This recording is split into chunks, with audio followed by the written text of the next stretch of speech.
wind howled through the narrow alleyways of Caffa, carrying with it the scent of the sea and something far more sinister, death. The year was 1346, and the port city on the Crimean Peninsula bustled with merchants from all corners of the known world. Spices, silk, and gold exchanged hands, but unseen and unnoticed, so did something far more lethal. Niccolò de Vignolo wiped sweat from his brow as he counted the latest shipment of grain. He had spent years working for the Genoese traders, building a modest fortune for himself. Business had been good, but rumors swirled like storm clouds over the bustling docks. The Mongols, fierce warriors from the east, had been at war with the Genoese for years, laying siege to Caffa with unrelenting force. Yet it was not steel and fire that threatened to undo the city. It was something unseen, something insidious. A ship had arrived weeks ago from the east, its sailors pale and sickly. They spoke of villages left abandoned, corpses rotting in the streets, and a fever that burned like hellfire. The governor ordered the ship quarantined, but whispers spread. Some of the crew had disembarked before the ship was seized. Soon, fevered men stumbled through the streets, coughing up blackened blood, their bodies marked with painful swellings. The city watch tried to contain them, but there were too many. The siege continued outside the city walls, the Mongols determined to break the Genoese resistance. Yani Beg, the Mongol Khan leading the assault, had his own problem. His men were dying by the thousands. What had begun as an unstoppable campaign had turned into a nightmare. His warriors, hardened by decades of battle, succumbed within days to an unknown sickness. Their bodies bloated, covered in boils, and the stench of death hung heavy over the Mongol encampment. Furious, the Khan ordered a grim retaliation.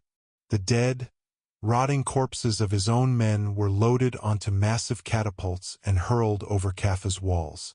The bodies burst upon impact, scattering fragments of flesh and bone into the streets. At first, the defenders laughed, believing it a crude attempt to frighten them. But soon, the laughter turned to horror. Within days, the sickness spread like wildfire, striking down men, women, and children alike. Niccolò witnessed it firsthand. The merchant district, once lively with the clamor of bartering and song, grew eerily silent.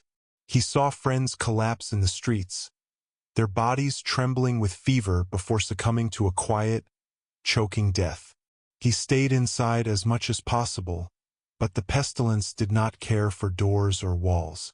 The rats, once merely a nuisance, now seemed to carry death on their backs, scurrying from one house to the next.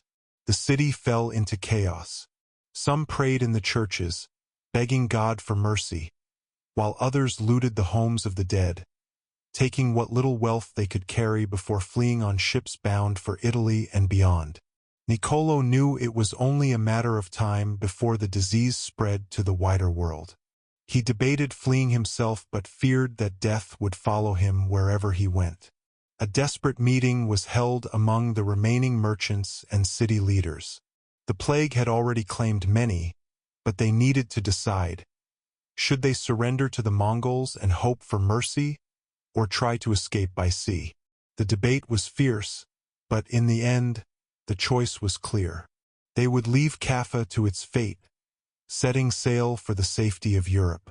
Niccolò managed to secure passage on one of the ships, but as they left the port, he could not shake the feeling that they carried more than just themselves. Many aboard were already coughing, and he knew then that the sickness would not be left behind. Days passed, and the condition of the crew worsened. The ship became a floating graveyard, the once crisp sea air now thick with the stench of decay. Niccolò watched in despair as his fellow passengers succumbed one by one. Some, in their delirium, threw themselves overboard to escape the agony. Others were too weak to move, left to rot in their bunks. The crew, desperate to contain the spread, began casting the dead into the sea, but it was too late. The sickness was relentless. When the ship finally reached Messina, it was a ghost vessel. Dockworkers, eager to unload cargo, were met with the sight of corpses littering the deck. Those few who remained alive stumbled onto shore, carrying with them the seeds of an unseen catastrophe. The people of Messina had never seen such a disease before, but it did not take long for them to realize its horror. The Black Death, as it would later be called, had arrived. From Messina it spread like wildfire, following the trade routes to Sicily, then to mainland Italy. It boarded caravans, slipped through bustling markets, and nestled into the very heart of cities. No one was safe.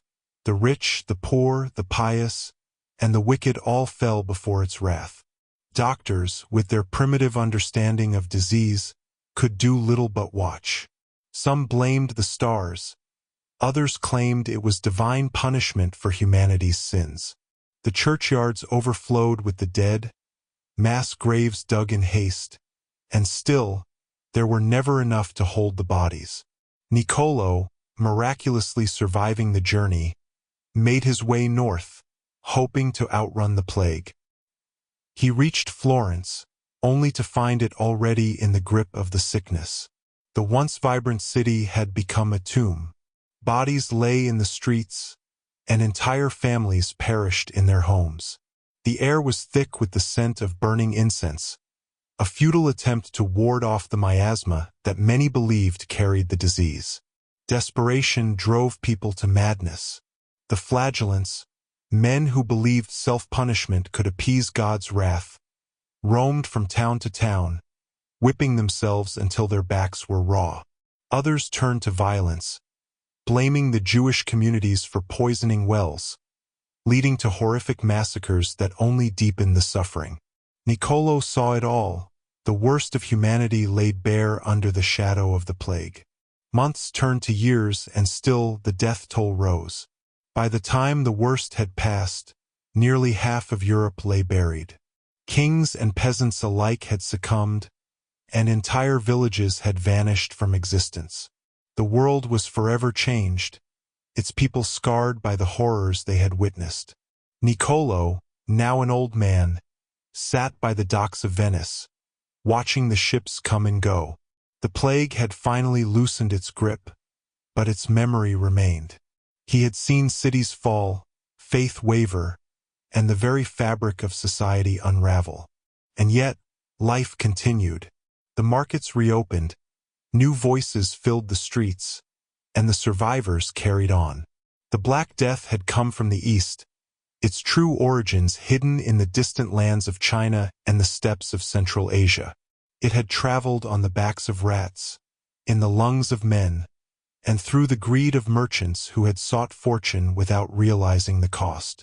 Niccolo knew that no one would ever truly understand its beginnings, nor could they predict when it might return.